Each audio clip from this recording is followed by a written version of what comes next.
En marge de l'actualité, un petit peu d'infos quand même, on poursuit, parce qu'on l'a vu ces dernières semaines, vous le savez, les négociations sur le Brexit entre le Royaume-Uni et bien sûr l'Union européenne n'ont pas vraiment navigué sur un fleuve tranquille ces derniers temps. Déclarations musclées, menaces à peine voilées d'un côté comme de l'autre d'ailleurs. Ça ne se passe pas très bien et ça n'avance pas beaucoup, c'est le moins que l'on puisse dire. Alors on va retrouver à Londres en direct Laura Calmus. Bonjour Laura. Le compteur tourne, il faut que ces négociations soient achevées dans 1 an et demi, en mars 2019. C'est pas si loin que ça. Et qui a l'avantage aujourd'hui alors, les uns ou les autres ? Bonjour Laurent, et bien sur le papier, l'Union européenne semble avoir l'avantage car le Royaume-Uni est de plus en plus isolé.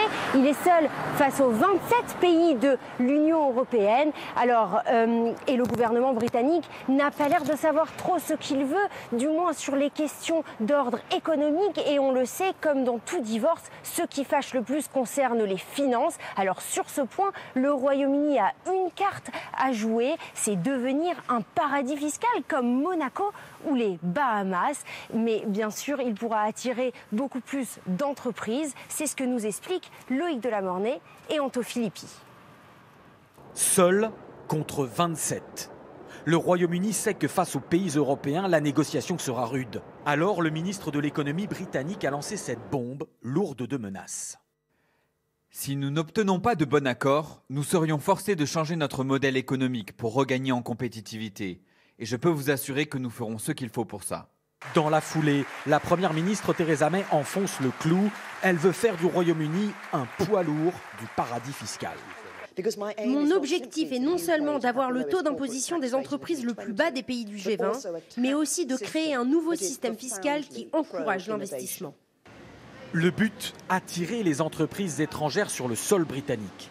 Ce Français, qui a lancé ses 11 magasins de glace, est venu s'installer au Royaume-Uni, alléché notamment par les faibles impôts sur ses bénéfices, prévus à 17%.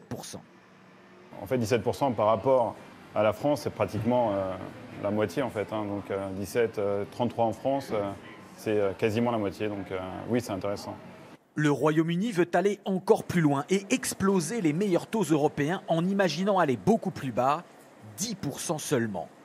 Et les artisans du Brexit ont un modèle en tête, Jersey.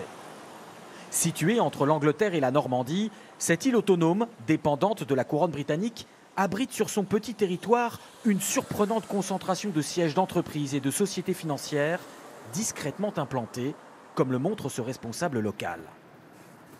Voici ce que nous appelons l'esplanade. À peu près tous ces bâtiments ne sont que des firmes financières. Il y a ici environ 13 000 personnes qui travaillent dans les services financiers, ce qui représente le quart de la population active de l'île. Geoff Cook est le patron d'un organisme chargé d'attirer les entreprises à Jersey. Et il a effectivement de solides arguments. Ici, l'impôt sur les entreprises est à 10% pour les sociétés financières et à 0 pour les entreprises classiques, c'est-à-dire aucune taxe sur leurs bénéfices.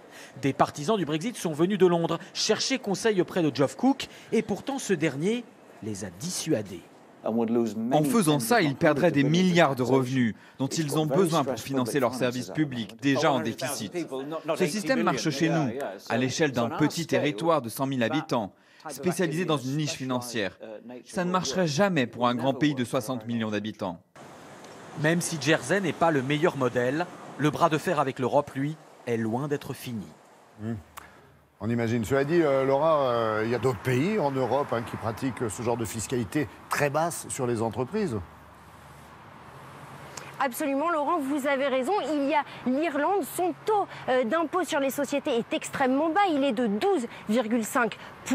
Mais attention, il faut savoir que l'Irlande fait partie de l'Europe. Il est déjà établi et on sait que la concurrence avec le Royaume-Uni va être dure. Et en plus, ce qui marche pour l'Irlande, un petit pays de 5 millions d'habitants, ne marche pas forcément pour le Royaume-Uni qui a 63 millions d'habitants, qui a besoin de bien plus d'infrastructures, d'une sécurité sociale plus solide et d'une aide de l'État bien plus importante. Merci beaucoup Laura d'être venue nous rejoindre de si bonne heure ce matin en direct de Londres. On vous souhaite tous une très très belle journée.